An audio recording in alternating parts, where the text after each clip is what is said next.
Ne olmuş?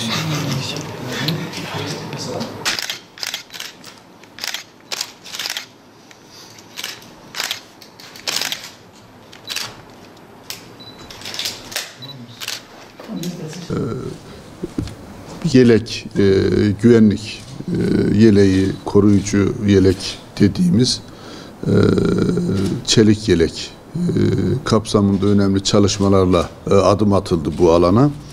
Bu geliştirilerek tank zırhına ve güvenlikli kulelere kadar geliştirildi. Dolayısıyla artık üniversitemiz tarafından geliştirilen bu mermilere çok değişik kapsamda, çok değişik ölçüde ve güçte mermilere karşı koruyucu özelliği olan hem çelik yelek geliştirildi, hem güvenlik kuleleri geliştirilmiş oldu, hem de tank zırhı geliştirilmiş oldu. Bunlar artık üretim aşamasına geçildi. Bütün testler yapıldı, denemeler yapıldı.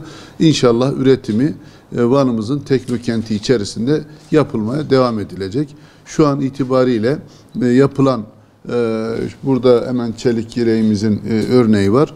Bu çelik yelek koruma ve güvenlik durumuna göre ceketin içine dahi dikilebilecek. Yine biliyorsunuz güvenlik kuleleri oldukça önemli.